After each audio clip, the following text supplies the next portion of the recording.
No nii, paistab, et vestlusringi modereerijana pean ma selle sisse juhatama. Ja seda on muidugi väga lihtne teha praegu eelneva pealt. Ma mõtlesin kõige esimene statement, mis mul ikkagi kogu aeg peas tiksus, oli see, et mul on ikka tõsiselt hea meel, et me saame rääkida ekraanidest ja ei pea rääkima näitelinast. Et selles mõttes läks selle sõna nagu siukse intuitiivse valikuga, kuidas kultuur nagu sõna välja valis, läks nagu päris hästi. Ja see ei olegi niivõrd, soomlased ju teevad tavaliselt oma terminid kõige jaoks, et näitelina oleks ilmselt just nagu pigem nagu selle lähenemisviisi esile kerkimine, aga mulle tundub, et ekraan on piisavalt hea sõna. Ja väga hea sõna. Aga selle kirjutamisega, et ka sissejuhatavalt esimene sissejuhatus ja siis kohe tuleb ka teine sissejuhatus, aga esimene sissejuhatus on see, et kirjutamise koha pealt tõesti ma olen ka mitu korda pidanud nagu artiklis kuskil nagu märkima, et õudselt tahaks, et keegi teine, kes tuleb kõrvalt analüüsiks seda. Aga et ja vahel ju analüüsitaksegi, aga just nimelt see küsimus pole mitte selles, et inimesed ei oskaks kaasa mõelda ja analüüsida täpselt just seda visuaalset või mõju poolt, aga et tehnilist poolt, tavaliselt ongi see, et praktiliselt mitte keegi ei tea peale tegijate ja selle tõttu see tehnilise poole analüüsimine jääb ära, kui me seda ise ei tee.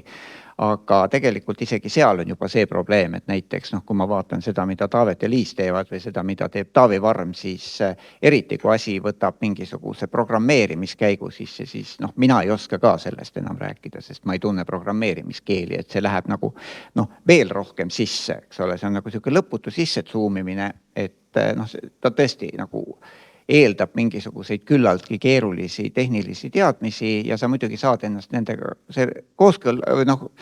kuidagi saad aru küll, mida nad teevad, eks ole, kui inimesed programmeerivad.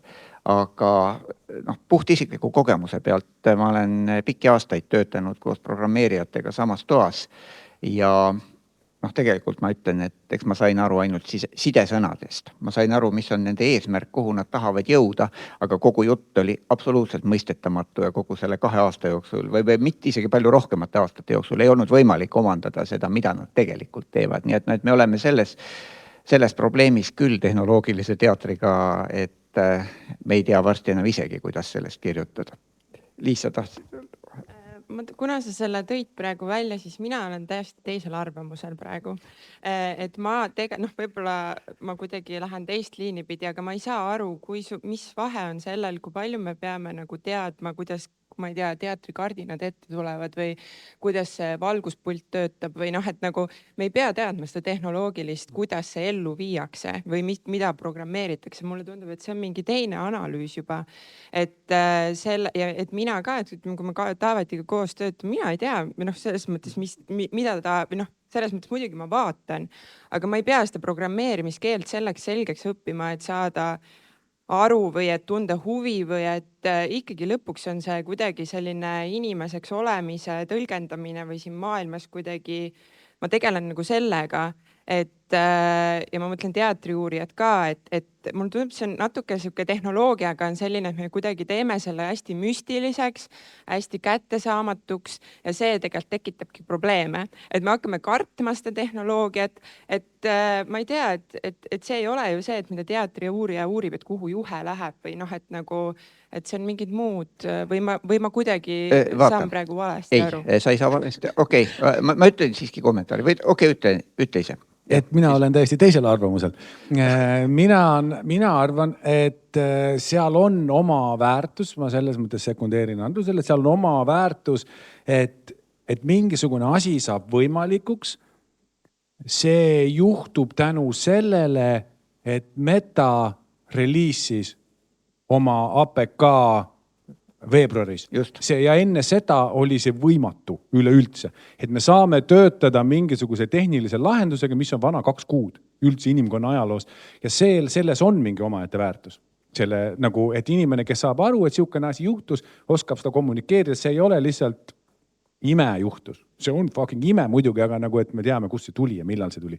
Et ma arvan, ka sellel on mingi väärtus. Ja tegelikult Liis, ega vaata ma ei vaidle ka sulle vastu, sest et see pool on just nimelt see terviku hõlmamine, aga kuna mingisugune osa tehnoloogilisest teatrist ja kaugeltki mitte enam kõik, aga mingisugune osa keskendub just tehnoloogilistele rütmidele, tehnoloogia esiplaanile toomisele sel viisil, et et see tehnoloogia ise hakkab mängima seda mõju lahti mängima ja kujundama, siis seal on nagu küllaltki paratamatu, et on vaja teada, mis on see tehniline protsess seal taga, ei ole tingimata vaja, aga on hea, kui seda teada, sest siis saab sellest rääkida midagi muud, sellepärast et sa tood seda esile ja ühtlasi tead seda ja tegelikult ju selles kokkupanemisfaasis on tähtis seda teada, sest see ei ole ainult see, et ma vaatan, milline on valguse rütm või valguse iseloom, vaid ka ma tegelikult selleks, et saavutada mingi efekt või minna kuhugi edasi, ma pean teadma, mida ma tehniliselt saan teha selleks, et toimuks, nüüd tuleks midagi uut mängu.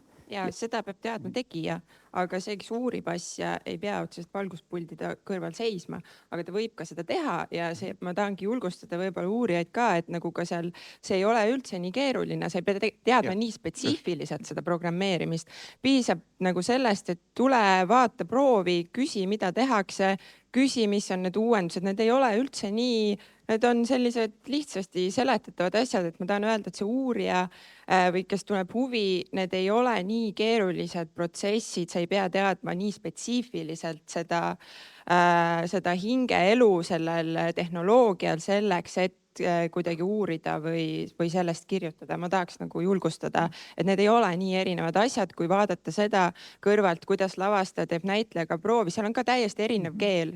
Kui sa ei ole olnud näitleja lavas, sa tegelikult ei tea, mida tehakse, mis on need koodid, aga ometi me ju oskame selle, uurime seda, jälgime seda, aga ma ütleks, et see on ka väga keeruline programmeerimine, mida nagu kui sa ise seda kogenud ei ole, aga sellest me ometi oskame rääkida või julgeme rääkida, et seda võiks ka tehnoloogiaga teha, ma lihtsalt julgustan. Kui läks nüüd preachimiseks siin, eks ju, siis mina tahaksin tuua välja ka selle, et mina arvan, et on oluline ka, et autorid ja tegijad tegelikult avaksid oma protsessi ja võimaldaksid nii-öelda selgitada, mis juhtub, kuidas juhtub, et seda oleks ka võimalik uurida. Ja siit tuleb ka reklaamiminut kaamerale, et meie näiteks projektiga Memento proovime füüsilist jõudu ja alatuid võtteid kasutades saada noori teatrist kirjutajaid omale prooviprotsessi. Mitte keegi ei taha tulla. Aga tulge järgmine kord, kui me teeme sellist eksperimenti hübriidetendusest Viljandi Kultuuriakadeemias. Ja see alatu reklaam lõigake pärast välja.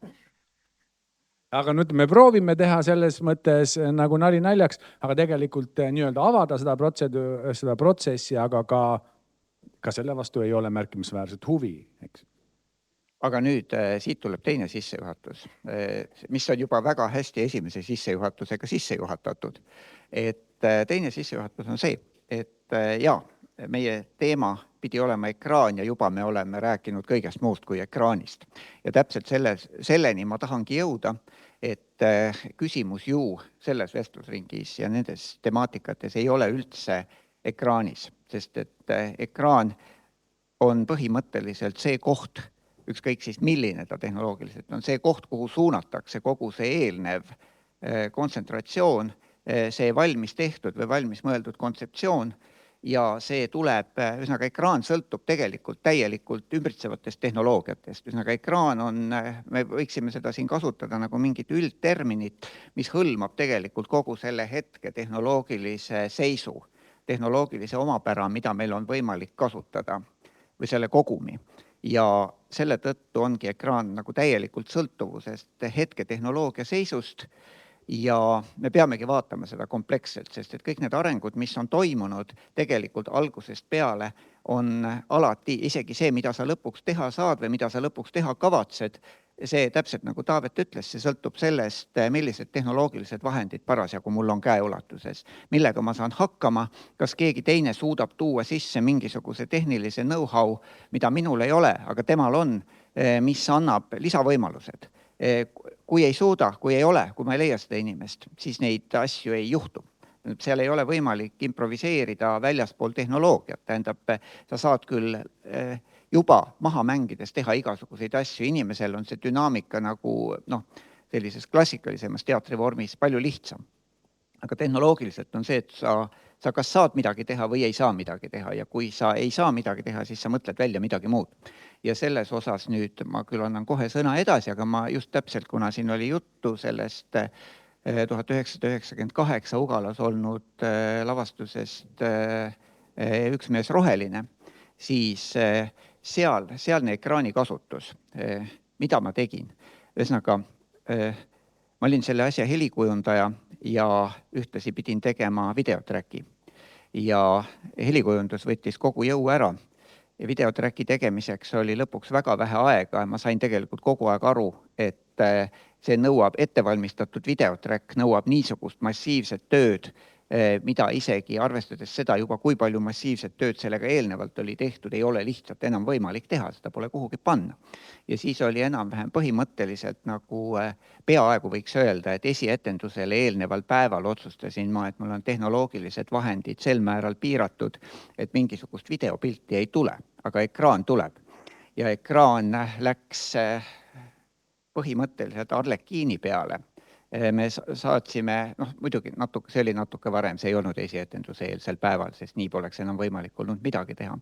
Aga me tegime projektsiooni, mis oli puhas notepadi fail, mis oli keeratud mustaks, taust oli täiesti must, tekst oli keeratud punaseks, see oli kogu ekraan, Arlekiini peal 2 rida teksti. Ja siis see ekraani kasutus seisnes tegelikult selles, et absoluutselt esimest korda ma vaatasin esietendust ja istusin valgussillas ja lihtsalt kommenteerisin seda, mida näitlejad teevad. Ühesõnaga, nagu ma oleksin arvuti. Ühesõnaga sellises pisut murtud tehnoloogilises või tehnilises keeles ja lihtsalt täielikult improviseerides selle peal, mida ma näen. Esimene tekstifail andis sisendi kõigi järgmiste mängukordade jaoks. Järgmisel korral oli mul juba see eelmise korra tekst ees. Ma tegin sinna täiendusi ja muutusi ja improviseerisin nagu kihilt üle. Et see oli tegelikult puhas siuke tekstikahuriga töötamine, aga see oli ometigi ka, ütleme siis ekraan, mis oli koondatud minimaalseks. Aga see sündis ainult tänu sellele, et mul ei olnud enam ei ajalist ressurssi ega ka nagu vahendeid teha korralikku ettevalmistatud videomontaaži. Kui mul oleks olnud sellel hetkel käes vahendid live-pildi improviseeritud töötlemiseks reaalajas, siis ma ei oleks selle teksti peale läinud. Siis oleks olnud pildi moduleerimine täpselt nende vahenditega, mis juhtus hiljem Aurora Temporalises, kus Taavi Varm ja Peeter Talvistu võtsid videopildi lahti niimoodi, et nad võisid reaalajas muuta selle värve, kiirust, suunda. Ühesõnaga, nad sisuliselt tegid video DJ-d. See oli aasta 2003. Ühesõnaga, et selleks hetkeks oli ka tehnoloogia juba edasi arenenud. Nad ise programmeerisid endale need player'id, et neil oli niimoodi võimalik selle pildiga mängida. Aga seal on see, et just nimelt tehnoloogiline piiratus, võimatus midagi teha, on see, mis ajab su lõpuks välja mõtlema lahendusi, mis võivad töötada väga ootamatult ja huvitavalt. Ühesõnaga, see on nüüd see, et laiendage nüüd seda teemat. Kuidas see üks errori kaudu. Jaa. Ma lihtsalt jällegist kuidagi olen teisel lainel hetkel, et ma mõtlen, et kui meie praeguste tööde peale mõelda, siis mulle tundub, et seal on just pigem võimalusi on väga palju. Erroreid on ka, aga mõtlen, et see asi sünnib pigem läbi tohutute võimaluste, mis tehnoloogiliselt praeguses ajas on. Ja see areneb nagu eest ära, et sul on pigem see, et seni, kuni sina jõuad need võimalused avastada, oled juba tunne, et juba sa oled hiljaks jäänud, et see on juba eilne päev ja et sa teed siukest vanakooli asja või et mulle tundub, et praegu on nagu see võib-olla teistmoodi, et sa niivõrd ei leiuta või need errorid mängivad nagu mingis teises kohas, et nad ei tee seda asja nagu ei suuna, vaid pigem nad ikkagi avavad tehnoloogia või need vahendid nagu aitavad mingitest piirangutest välja tulla ja neid võimalusi on tohutult ja nüüd peab ise leidma need piirid või kuskile panema. Ma ütlen ühe kommentaari lihtsalt, siit tekib mõiste tehnoloogia rikkalikkus. ja see on küll see, et see vahe on väga selge, et kui enne olid ikkagi 90ndate lõpus olid vahendid väga piiratud ja sa ehitasid oma arvutit ja noh, nagu tundsid tegelikult, et sa oled kogu aeg piiri peal või piirist lausa ees, eks ole, et joostes kuhugi, kus noh, sa tegelikult enam-vähem tead kõiki oma võimalusi ja siis püüad need nagu maksimaalselt ära rakendada, siis praegu on kindlasti täpselt see olukord, mida sa rääkisid, et vahendid, on nii palju vahendeid, mille vahel valida, kuidas minna millegi juurde, et seda, see kriitiline piir tuleb ilmselt seal, mida Taavet rõhutas, et võib olla mingeid asju, mida sa selgelt tead, et sa ei saa teha, sest vaat selle jaoks veel ei ole tehnoloogiat, aga tehnoloogia on olemas väga-väga paljude teiste asjade jaoks. Ja mina arvan, et kui ma nüüd mõtlen, kuidas edasi minna, siis mina arvan, et näiteks see tehnoloogiline ja ekraani roll teatris, etenduskunstis kuidagi redefineerus minu jaoks ja mõne teise jaoks COVIDiga. Et kui siis tekkis nii-öelda selle läbi ekraani suhtlemine, tekkis siis ja ka teater hakkas otsima endale võimalusi, kuidas ta saaks, mõned hakkasid, et otsima võimalusi, kuidas saaks nii-öelda esineja jõuda vaatajani läbi ekraani. Tekkis, see on ka käinud tegelikult ikkagi 1890, eks ju, hakkas see, ehkki me leppisime kokku, et ma ajaloost ei räägi, kui hakkas see teatrofoon oli, et inimesed sai kuulata, kuidas, mis ette teatrisaalis toimub telefoni kaudu. Et põhimõtteliselt, kuidas nagu saaks läbi ekraani teatri kogemust laiendada, siis võib-olla kui COVID algas, seal tekkis, siis nagu, eks ta nagu mitukümmend aastat on juba jännatud sellega, siis tekkis nagu plahvatuslik vajadus sellise asja järgi. Ja siis, kui alguses oli nii-öelda teatri poolt vaadatuna, et mis on selles tehnoloogias, mida teatrile pakkuda, siis mul on tunne, et aasta-kahega see sõnastati see küsimus ümber ja see küsimus on, mis on teatril digitaalsele tehnoloogiale pakkuda, digitaalsele nii-öelda meelelahutusele. Kas on midagi?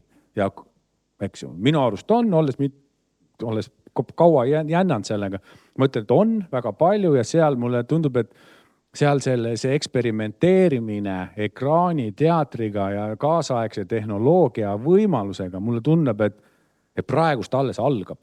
Või nagu, et see on olnud väga niši asi, aga praegust on tänu piisavale netikiirusele on võimalik ka reach. Sa saad jõuda väga paljude inimestele.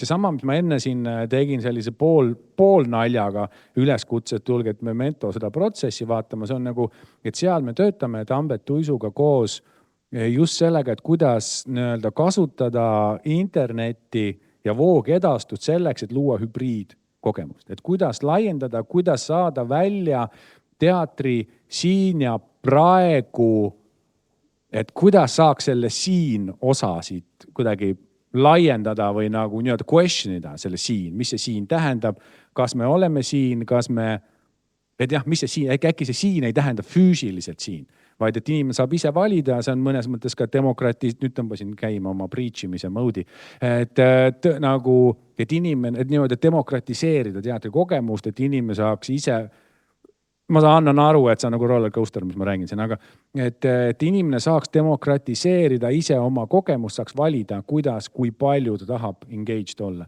Ja see tähendab ju tegelikult ka strukturaalselt ikkagi eemale minekut sellest, et teatrit ju väga sageli defineeritakse, et ta on see siin ja praegu kunst. Et me ikkagi tunneme vajadust sellest minna eemale. Jah, et need võimalused on minna sellest eemale, demokratiseerida see nagu, et ta ei oleks nagu nii-öelda, tal on tendents ta on väga privilegeeritud kunstivorm, et ta nõuab teatud intellektuaalset, finantsilist, sotsiaalset, logistilist nii-öelda eeldusi selleks, et sa üldse saaksid sellega nautida seda. Ja kuidas seda kogemust nii-öelda laiendada ja mulle tundub, et tehnoloogia saab seal aidata ja tehnoloogia saab seda võimaldada. Aga tulles tagasi korraks nüüd selle tehnoloogia edge'i juurde või selle nii-öelda, mis on see viimane nii-öelda võimalus selles tehnoloogias, siis paraku tuleb öelda, et need eksperimendid, mis käivad nagu teatriruumis ja see, mis on tehnoloogiline edge, seal on aastakümnete pikkune vahe. Et ja see teebki raskeks selle nii-öelda pendeldamise, et kui sa uurid seda, mis on teatris veel selline nagu kas näiteks digitaalne tehk või voogedastus, eks ju, kas sellel üldse on mingisugust mõtet, siis tegelikult see on ikkagi jäi 9, see oleks pidanud juhtuma 2000 alguses. Aga praegust, mis on virtuaalreaalsus, segareaalsus, nagu AI, see, mis on praegust tehnoloogiline edge, see on nagu nii kaugel sellest teatri nii-öelda kaasaegsest hetkest, et seda nagu nii palju, kui ma olen nagu nii-öelda jännanud, kui sa hakkad jändama tehnoloogilise edge'iga, siis seal tekib kohe küsimus, et milleks teater sulle nagu, võta teater ära, see kohe läheb lendu sulle, eks ju, nagu et nagu jäta nagu võta YouTuberid ette ja nagu kohe neil on reach ja neil on publik ja nii edasi, eks. Et see on nagu siukene, nagu mina nagu True Heart fännina ikka muidugi veel ja vean kaasa. Aga tead, mis siin? Siin on vaata see sama üleminek, mida me arutasime ka enne pikalt valmistades ette ja püüdes ju mitte jõuda selleni, et me pärast vaatame siin üksteisele otsa, et me oleme ju sellest juba ammu rääkinud. Ehk siis me pidurdasime seda ja jätsime selle siiski siinse vestlusringi jaoks, et ekraan läheb tegelikult ruumiks. Ühesõnaga, et ta ikkagi tekkis tasapinnana, mõte temast on nagu tasapind. Me juba ammu saame aru, et ta on ruum, aga nüüd praegustes tehnoloogiates on ta selgelt ruum. Ja siit ma tahan nüüd minna tegelikult ka selle mängu juurde, eks ole, mida te tegite tekstidega Tartus. Ühesõnaga, et see avab nagu minu meelest ühe uue ekraani kogemuse, kus ekraan on absoluutselt selgelt 3D. Tahad sa, Liis, rääkida sellel teemal? Ma ei tea, kui sul endal on kuidagi praegu jutt jookseb, siis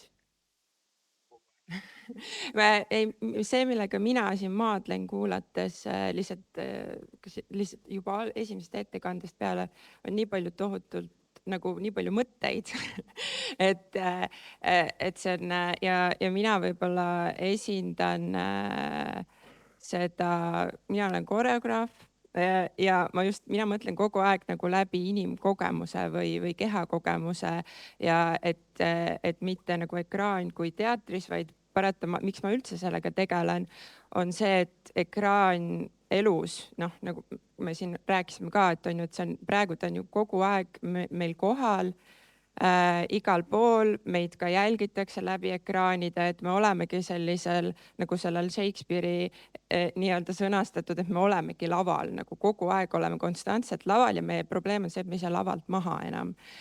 Kas me oleme näitlejad või mitte, on ju.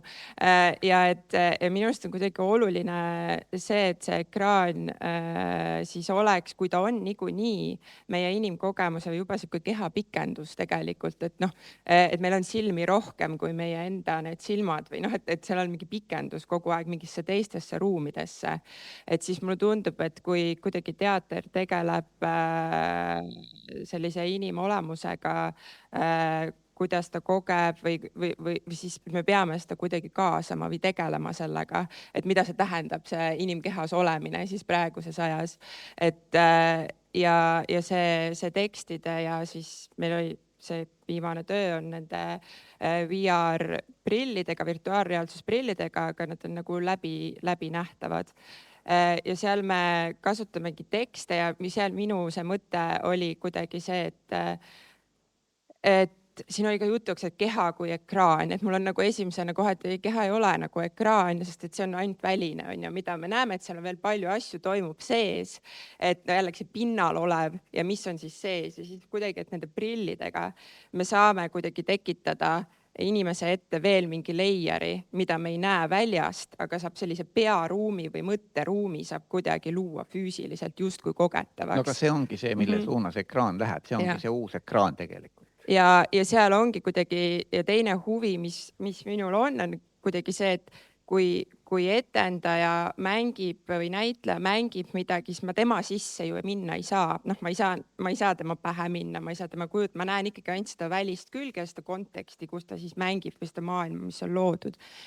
aga mul on kuidagi olnud üha enam nagu huvi minna inimeste sisse, teiste inimeste peadesse või kehadesse või erinevate kehakogemustesse ja mitte niivõrd näha mingit professionaalset tegelast võib-olla etendamas mulle midagi, vaid anda nagu, kuna kehad ise muutuvad selle ekraanide keskkonnas maailmas üha passiivsemaks justkui või meil on vähemalt see kujutlus sellest, et ekraanid muudavad keha passiivsemaks, et me istume ekraanide taga, siis kuidagi oli võimalus, et nende prillidega, prillid me kanname juba tehnoloogiliselt need on väga nagu teema on ju, et näha paremini, et miks siis mitte ka need prillid, virtuaalreaalsusprillid ju liiguvad sinna, et varsti nad ongi sellised prillid on ju, et siis see inimese nagu, et nii-öelda tuua kokku see etendaja ja kogeja ühes hetkes, et sa paned sinu enda keha justkui mängib, paned need prillid ette ja sa oled ise samal ajal füüsiliselt aktiivne ja samal ajal liigud justkui mingis mõtteruumis, et need on minu jaoks need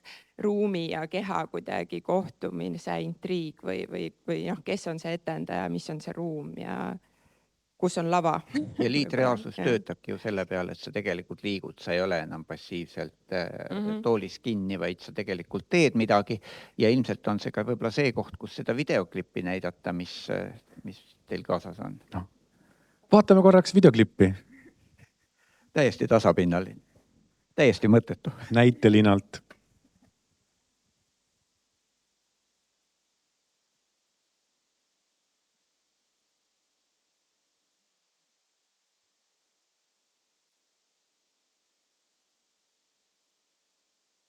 Ei ole.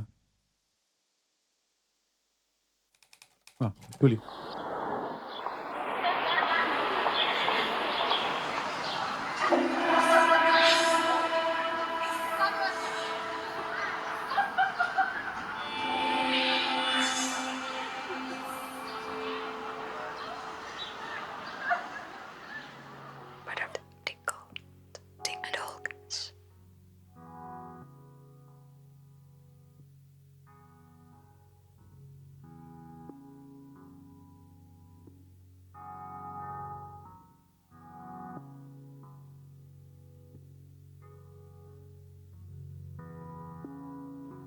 From the platform. Boots. That's Alistair.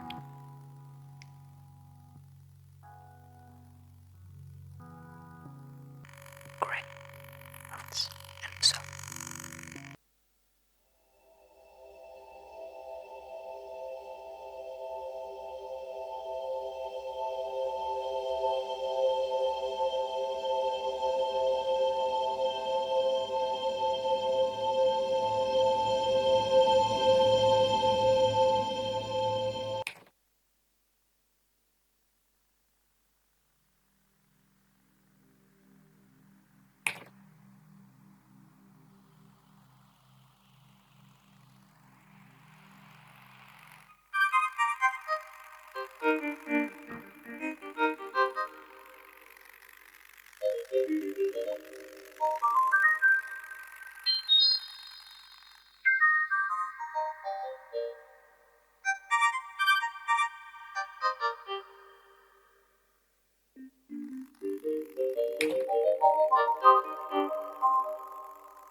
See kolmemõõtmeline ekraan sellisel kujul tähendab selgelt seda, et inimene saab minna lavastuse sisse ja mängida seal ise. Et see ikkagi, see on tegelikult nihe. selles, kuidas me teatrit tajume, et see avab mingi täiesti uue teatrisuuna. No vähemalt me arvame seda nii, alati me arvame nii, kui meile tundub, et midagi uut on tekkimas. See, kas ta avas, see selgub hiljem. Aga see ilmselt kogu see asi vajab nüüd natuke rääkimist, et te selgitaksite seda, kas just nimelt seda tehnilist poolt, mis te tegite ja seda, kuidas inimesed seda vastu võtsid ja enne, kui me selle juurde läheme, ma küsin, kui palju meil veel aega on igaks juhuks. Kuskil 10 minutit. Okay. Nii et siis võib natuke jätta ka hetke publiku küsimuste. Jah, selge. Seal, miks pärast see, kõigepealt for record, et me võtsime headseti kaasa, et pärast meid tuleb lõuna, kes soovib, me saame tegelikult näidata, kes on huviline, nagu millega me umbes tegeleme. Mitte nüüd tervet seda etendust, aga mingisugust, nagu millega meil see tegevus siis käib, mida me silmas peame. Kõigepealt, kui me räägime ekraanist, siis selline virtuaalreaalsus headset või mixed reality või siis nagu segareaalsus, et see tähendab, see ikkagi redefineerib üldse nagu see, kuidas me ekraani tajume.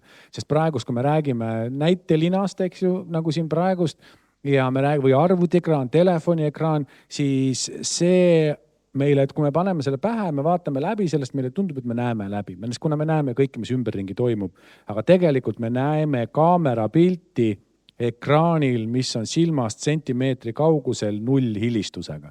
Et me kõik, mida me teeme, tundub nagu päris ja aju ütleb, see on päris asi, mida sa näed. Ja see tekitab mingisuguse kummalise tunde, et sa nagu näed reaalsust, mis ei ole reaalsust ja see reaalsus vahepeal, kuna see tehnoloogia on, eks ju, arenemisfaasis, siis praegust veel on, et kui tekib mingi sügavus, kui paned käe ette, taust ujub nagu maatriksis. Et sa saad aru nagu, et aju saab aru, et see on reaalsus ja ei ole reaalsus. Ja kui meie siis kunstnikena sekkume sellesse, me pakume midagi veel, siis tekibki tunne, et sul see tekst, nagu sa oleksid nagu oma mõtteruumis, et see mõte ja see füüsiline ruum ja sa võtad ära, midagi ei olnud. Et sellel on nagu mingisugune teistsugune kunstiline kogemus. Mina ostsin Castaneda uuesti ja hakkasin uuesti lugema. Nagu et tema räägib nagu sarnasest asjast.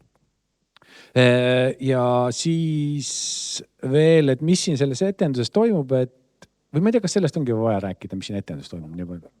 Et siis me töötasime Liisiga selles koostöös nagu Dortmundi selle Academy Theater and Digitality ja see arendajaga, kes on ka Saksamaalt, just nimelt sellega, et kuidas lavastada inimesele kogemus, kus ta on nagu mõtete sees ja need mõtted käituvad, sõnad, mõtted nii-öelda käituvad ümber tema või liiguvad kuidagi ja ta saab nendega siis suhestuda. Sa saad võtta sõna, püüda kinni, sõna üritab põgenda, sa püüd kinni, kuulad ja see sõna sosistab sulle. Ja ta sosistab sulle midagi siis, eks ju.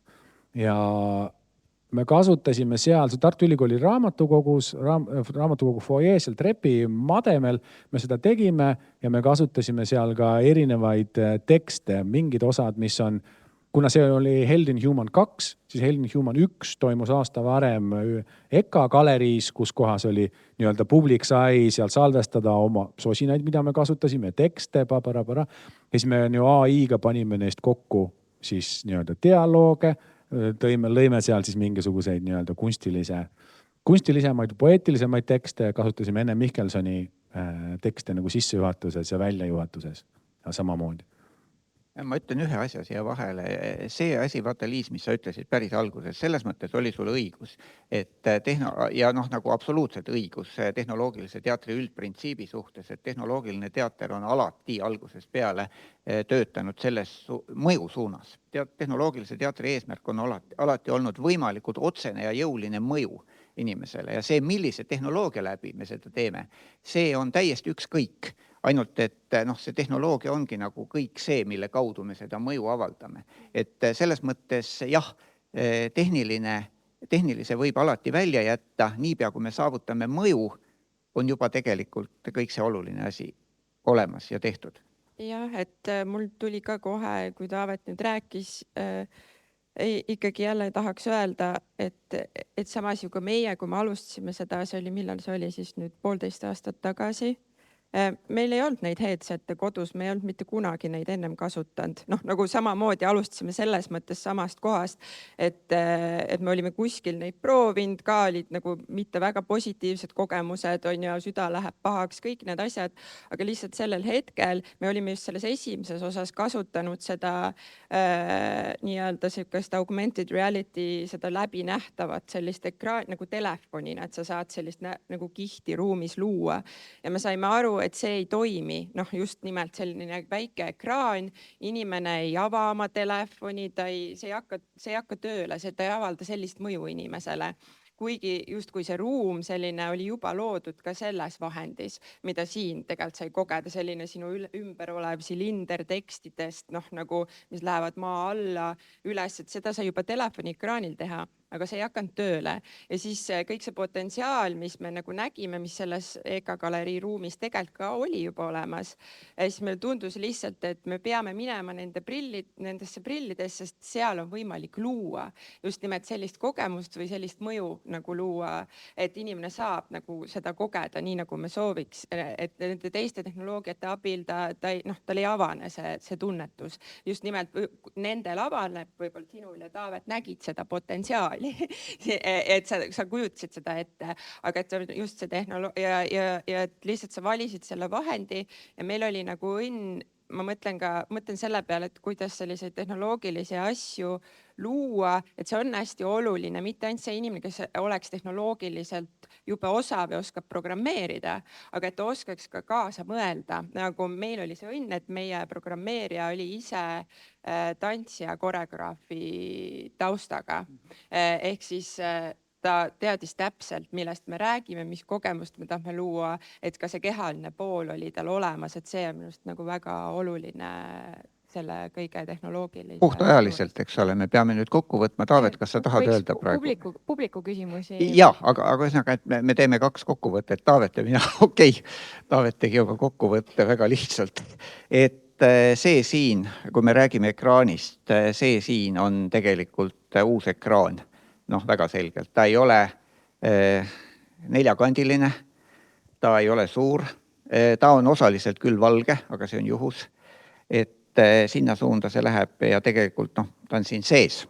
Teda ei ole füüsiliselt enam nagu kusagil välja arvatud see valgusimpulss, mis tuleb. Et ekraan muutub. Me arvame, et see muutub nüüd nagu päris palju selles suunas. Vähemalt meile tundub nii. Nii, aga kas publikust on keegi, kes tahaks kommenteerida? Jah. Teile tundub, et on väga palju, millest tegelikult rääkida nii loomisest kui selle analüüsimisest, et võib-olla ma tuleks ka tagasi täitsa sinna algusesse, millest te alustasite, et seda tagasisidet on vähe või ei ole.